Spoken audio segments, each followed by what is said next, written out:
It's the first day of May. The lilacs have passed, and just a few things are blooming. Geraniums have, we just potted the geraniums. And these are so beautiful. These are called creeping phlox, and they have crept, and they have crept, and they have crept. So, they're the best thing right now. Creeping phlox, and they're the iris, and they have just started. And they came from Connecticut, all the way from Connecticut. Yes, they have come from Connecticut, okay. The iris, and they'll be out in full bloom in another week. And there, look at this beautiful rose, the first one. And it is called Aloha. And I bought it just because I like the sound of the name, Aloha. The Aloha rose. And there's another little one down there who's just very shy. He's just starting way down there. Okay, now this part of the garden is just green, nothing blooming except the blue salvia, which is just beginning to open up. One little blue salvia. And all of this we have great hopes for. One little dianthus is just beginning. Okay, this is one little tiny dianthus which is just starting. And I've stuck a lot of new things in here. It's full of hope. This garden, full of hope. But not, and see the phlox over here. Full of creeping phlox, more creeping phlox over here. And my Okono cherry tree has finished. It's finished blossoming, but it's still beautiful, just the green leaves. And let's see what else. Oh yes, the blue salvia here is pretty much full bloom. I think it's all full bloom except for that little piece there. Yes, that's in full bloom, and this is thyme. That started from a little sprig, and now it's really that tastes very good in my beef stew. That's thyme. That's coreopsis. And that won't start to bloom until probably the end of the summer.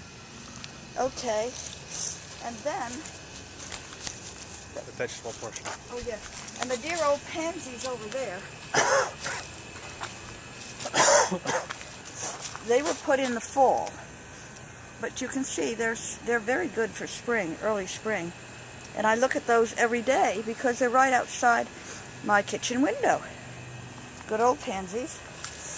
And there's more creeping phlox. As you can see, the creeping phlox has crept all over my garden. And here it is, still creeping,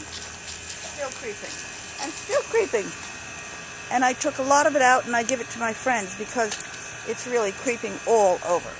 Okay, now we're walking to the rear where we're planting vegetables, mainly to feed the herbivore John, because he likes vegetables, and it's just beginning. The squirrels also like my vegetable garden, and they dug up a big hole there.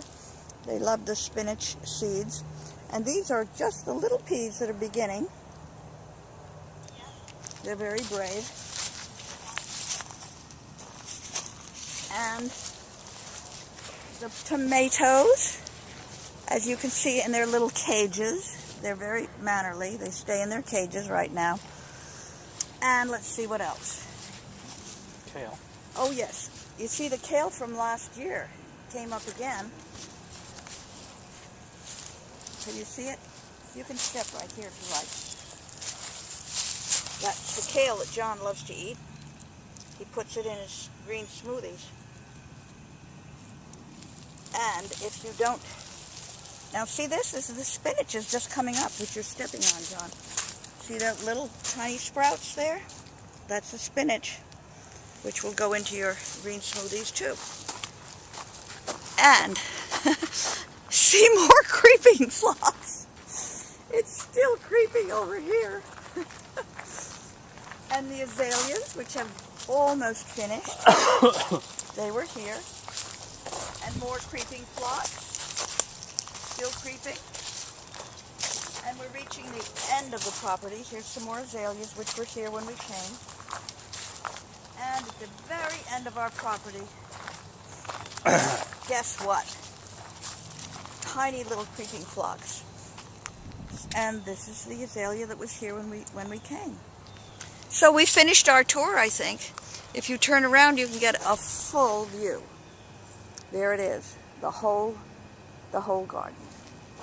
And you have just had a full tour. All right, 2010 version. Yes.